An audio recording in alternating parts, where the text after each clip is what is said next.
Madam जी गल पता की है हुकूमत भी तुहाडी है तुहाडे हक च आवाज़ चुकी सी ठीक है यह हुलिया देख लवो तुहाडे एमएनए नूं तुहाडे पीए नूं तुहाडे जिन्ने भी ने वर्कर उन्होंने कॉल करते रहे हैं कि सानू बंदा तंग करना पिया इस वजह से आपके वर्कर जो है वो नहीं टिकते।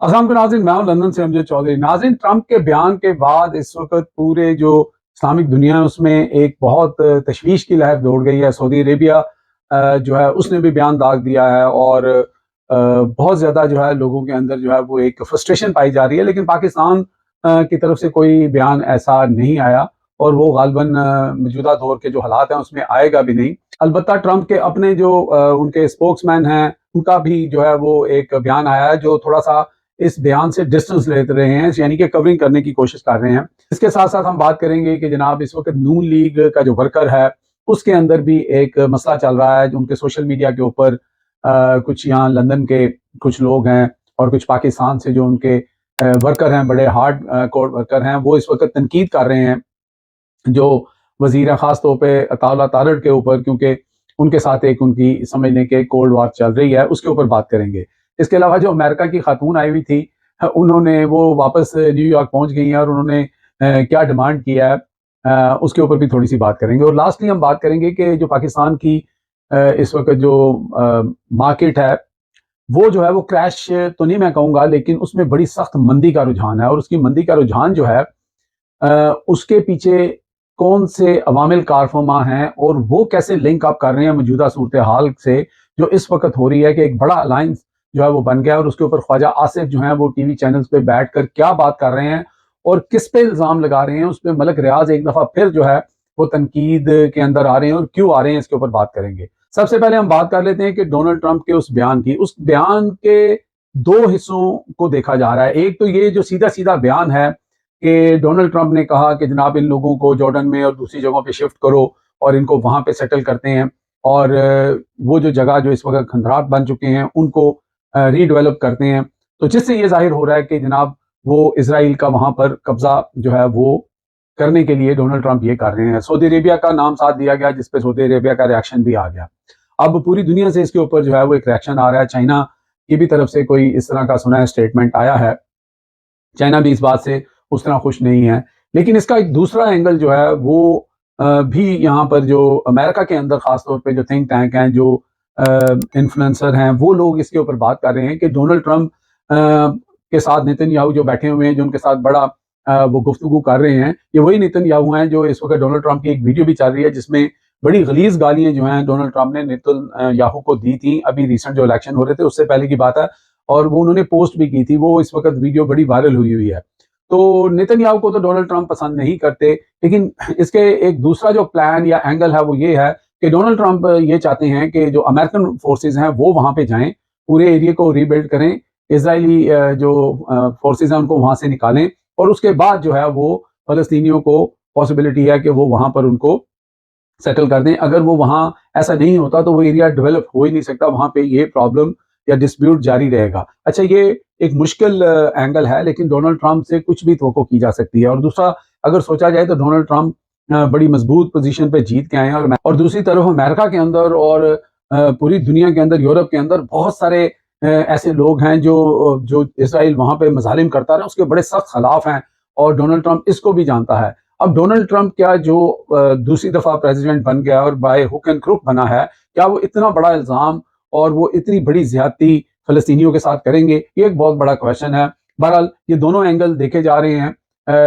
अगर ग्राउंड रियलिटी पे देखा जाए तो पहला एंगल जो है उसको लगता है कि वो शायद ज्यादा वजन रखता है, लेकिन दूसरी तरफ ये देखा जा रहा है कि डोनाल्ड ट्रंप एकदम से इतना बड़ा शिफ्ट कैसे ले सकते हैं और उनके खिलाफ जो है वो एक बहुत बड़ा महाज जो है पूरी दुनिया में खड़ा हो जाएगा और जिसको अब उनके बयान को कवर करने की भी कोशिश की जाती है। तो देखते हैं कि आने वाले दिनों में इसके ऊपर क्या डेवलपमेंट्स होती हैं। अब जरा हम आ जाते हैं कि जनाब पाकिस्तान की जो सूरत हाल है। पाकिस्तान के अंदर ख्वाजा आसिफ साहब जो हैं वो बैठे हुए थे एक दो टीवी प्रोग्राम्स के अंदर। एक जगह तो उन्होंने कहा कि जनाब ये जो अलायंस बना है इसका कोई लेना देना नहीं है, इस तरह के अलायंस बनते रहते हैं, कभी आपने देखा कि ऐसे अलायंस से हुकूमत गिरी हो? जी आप सही कह रहे हैं ख्वाजा साहब, बिल्कुल ऐसा ही होता है। अगर अलायंस जो है वो नेचुरल बेस पे बनते हैं, वो प्रोटेस्ट करते हैं, ऐसा नहीं होता। लेकिन जो खुफिया हाथ होते हैं, अगर उनकी मदद शामिल हाल हो तो फिर बड़ा कुछ होता है। और ऐसे ही होता है जैसे आपको सबको इकट्ठा करके और इमरान खान की गवर्नमेंट को घर भेज दिया गया था, तो इस तरह बहुत ज्यादा चीजें जो हैं वो पॉसिबल होती हैं। और इस अलायंस के अंदर कुछ ऐसे लोग जरूर हैं जिनके बारे में सब जानते हैं कि उनकी असल डोर कहाँ से हिलती है, या वो किसके स्पोक्समैन हो सकते हैं, किसके वो मोरे हो सकते हैं। अगर वो भी इस अलायंस में शामिल हो रहे हैं तो फिर सोचने की बात तो है आप लोगों के लिए। एक और प्रोग्राम के अंदर जो ख्वाजा असफ थे, उन्होंने इल्ज़ाम जो है वो ले जाकर उठा के लगा दिया जनाब मलक रियाज के ऊपर। उन्होंने कहा कि ये जो इस वक्त मुज़ाकरात हो रहे हैं और ये जो 90% या 99% तक की बात हो रही है, ये सारी चीज़ें जो हो रही हैं, इसके पीछे भी हमें ऐसे लग रहा है कि मलक रियाज जो है उसका कोई ना कोई इन्फ्लुएंस है। यानी कि उनका कहने का मतलब ये है कि मलक रियाज की बहुत ज़्यादा अप्रोच और बहुत ज़्यादा तल्लक है जर्नल्स के साथ। तो कहीं मलक रियाज जो है वो फाइनेंस कर रहे हैं इस सारे जो है ना इसके ऊपर पैसा लगा रहे हैं या अपनी अप्रोच लगा रहे हैं। इसका मतलब ये है कि नून लीग के अंदर एक थरथली, जो मैं आज की सुबह की वीडियो में भी मैंने कहा था कि मची हुई है, परेशानी है। और दूसरी तरफ नून लीग के अंदर जो है वो भी मिसाइल चल रहे हैं। ये एक वीडियो है, जो एक वर्कर है, कोई नाम नहीं इसका मुझे पता, और वो रो रहा है और वो मरियम नवाज शरीफ से शिकायत कर रहा है। और उसके बाद एक सोशल मीडिया के ऊपर उनके एक आपस में जो झगड़ा हुआ, उसके अंदर मरियम औरंगजेब को भी जो है इल्ज़ाम लगाया गया उनके ऊपर। ये जरा वीडियो देख ले, फिर बात करते हैं। मैडम जी, गल पता की है, हुकूमत भी तुहाडी है, तुहाडे हक 'ਚ आवाज़ चुकी सी, ठीक है। ਇਹ ਹੁਲੀਆ देख लवो, ਤੁਹਾਡੇ ਐਮਐਨਏ ਨੂੰ, ਤੁਹਾਡੇ ਪੀਏ ਨੂੰ, ਤੁਹਾਡੇ ਜਿੰਨੇ ਵੀ ਨੇ ਵਰਕਰ ਉਹਨਾਂ ਨੂੰ ਕਾਲ ਕਰਦੇ ਰਹੇ हैं कि सानू बंदा तंग करना पिया। मैं वो लड़का हूँ जिसने मुस्लिम लीग नून के हक में इंटरव्यूज़ दिए हैं और लोग मिलियंस में मेरा यूज़ कर रहे हैं। ट्विटर पे आपने मेरी वीडियोस देखी होंगी, फेसबुक पे देखी होंगी। मैंने मांगा था क्या, एक मैं काम करता हूँ कचहरी में, वकील साहब है, बोला था मैंने उनको, इस वजह से आपके वर्कर जो है वो नहीं टिकते। जी नाज़रीन, आपने सुना कि वो शख्स रो भी रहा है और किस शख्स ने उसको मारा है। बहरहाल वो उसका ताल्लुक पीटीआई से बताया जाता है।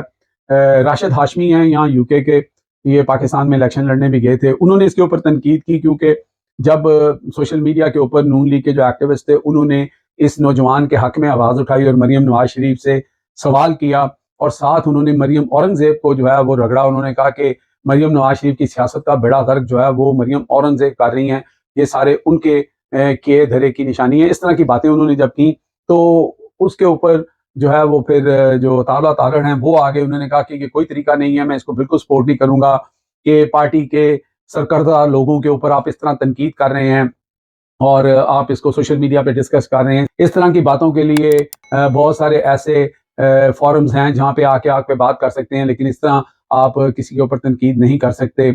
इसके ऊपर फिर जो राशिद हाशमी हैं, उन्होंने कहा कि जनाब आपको मिनिस्टर साहब ये तनकीद जो है वो तो बुरी लग गई, लेकिन उस शख्स के साथ क्या हुआ उसके लिए आपने एक लफ्ज़ नहीं कहा।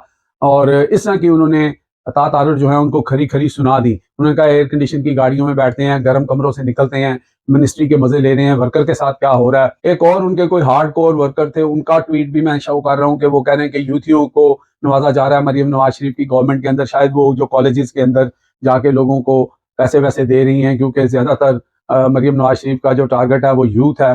तो वो सब दी माँ आ गई है, सब दी माँ आ गई है, शायद ये उसकी बात कर रहे हैं। और इसी में उसने कहा कि रजब भट्ट का नाम भी आया है कि रजब भट्ट जैसे लोग जो है लोगों को उठा रहे हैं, पैसा लगा के उन पर तशद्दुद करते हैं। अब पता नहीं रजब भट्ट का इस केस के साथ कोई लेना देना है कि नहीं है। अलबत्ता इस तरह की चीज जो है वो नून लीग के अंदर भी जो है ना वो एक कोल्ड वॉर जो है वो चल रही है। एक और खबर जो हमने आपको बतानी थी कि जो स्टॉक मार्केट है वो उसके अंदर मंदी है इस वक्त, और स्टॉक मार्केट की हालत इस वक्त वही हुई है कि जैसे वो कहते हैं ना, जब कोई शिप जो जहाज होता है, बहरी जहाज, वो डूबने लगता है तो चूहे सबसे पहले भागते हैं। तो इस वक्त जो है वो इन्वेस्टर जो हैं वो भागना शुरू हो गए हैं और एक मंदी का रुझान है। और उसके ऊपर मुझे अब वो सहाफ़ी का नाम याद नहीं आ रहा, उन्होंने वीलॉग किया है, असदुल्ला खान साहब ने वीलॉग किया। उनको किसी ने फ़ोन करके जो 20 साल से स्टॉक मार्केट को देखते हैं, उन्होंने ये कहा है, पूछा है कि यार ये वाकई कुछ हो रहा है, कोई अपना इस वक्त जो ये अलायंस बन रहा है और ये जो मीटिंग्स हो रही हैं और ये जो इस वक्त सारे ये इमरान खान को लेकर और ये सारी चीज़ें हो रही हैं, तो क्या हुकूमत के साथ कुछ होने वाला है। तो उन्होंने पूछा कि आप क्यों पूछ रहे हैं, तो उन्होंने बताया कि जनाब इस वक्त जो है ना मार्केट के अंदर से इन्वेस्टर्स जो हैं वो पैसा निकालना शुरू हो गए हैं। और इससे पहले उन्होंने कहा कि इन्होंने मुझे बताया था कि मार्केट के अंदर ये जो फेक मार्केट है डंडे से लोगों को मजबूर करके, उनको कन्विंस करके जो है वो पैसा लगाया गया है इसके अंदर, ताकि दिखाया जाए कि पाकिस्तान की जो स्टॉक मार्केट है वो बड़ी जबरदस्त जा रही है। लेकिन अब लोगों को पैनिक होना शुरू हो गया और लोग निकलना शुरू हो रहे हैं। तो ऐसी कोई बात है, तो ये भी एक इंडिकेशन है कि ये स्टॉक मार्केट कैसे चलती है। एक और उन्होंने बात कही कि स्टॉक मार्केट का जो है कि उन्होंने कहा कि इमरान खान को लेकर उन्होंने कहा कि अगर इमरान खान की हुकूमत जब थी या आ जाती है, या फिर स्टॉक मार्केट चलती है या पाकिस्तान चलता है। तो उन्होंने कहा मुझे समझ नहीं आई कि ये आपने क्या बात की है। उन्होंने कहा कि जी इसका मतलब ये है कि अब चूंकि पाकिस्तान में कोई कारोबार नहीं हो रहा, पाकिस्तान में फैक्ट्रीज बंद है, पाकिस्तान बिल्कुल स्टैंड स्टिल हुआ है, तो जो लोगों के पास सरमाया होता है वो स्टॉक मार्केट में लगाते हैं, लोग शेयर खरीदते हैं और वो वहां से पैसा बनाते हैं। लेकिन जब इमरान खान की हुकूमत थी तो कारोबार जो है वो चल रहे थे, इकॉनमी ठीक जा रही थी, तो लोग फिर स्टॉक मार्केट में पैसा नहीं लगाते हैं, वो फिर जो है वो कारोबार में पैसा लगाते हैं, वो मिल्स में पैसा लगाते हैं। अब ये भी बहुत बड़ा एक आप साइन देख लें कि इमरान खान जो थे वो पाकिस्तान को जो है वो इकोनॉमिकली कितना बेहतर लेके जा रहे थे, वो इंडस्ट्री को सपोर्ट कर रहे थे, वो चाह रहे थे कि पाकिस्तान खुद कफील हो जाए। ये भी उसका एक बहुत बड़ा सबूत इस चीज से मिलता है। लास्टली हम आपको बताएंगे वो अमेरिकन खातून जो वापस न्यूयॉर्क पहुंच गई हैं, उन्होंने वहां पे जाकर पाकिस्तानी गवर्नमेंट के ऊपर $1 लाख की कंपनसेशन जो है वो मांग ली है। ये इंडिया की जो मीडिया है वो रिपोर्ट कर रहा है कि उन्होंने कहा कि जनाब मेरे साथ धोखा हुआ है, 19 साल नौजवान जो है वो वहां से गायब हो गया, उसने मुझे बुलाया था और पाकिस्तानी गवर्नमेंट ने सपोर्ट नहीं किया, तो अब मुझे $1 लाख जो है वो दिए जाएं। तो ये था जी आज का प्रोग्राम। मेरे चैनल को सब्सक्राइब कर लें, लाइक कर लें और शेयर जरूर करें। अल्लाह हाफिज।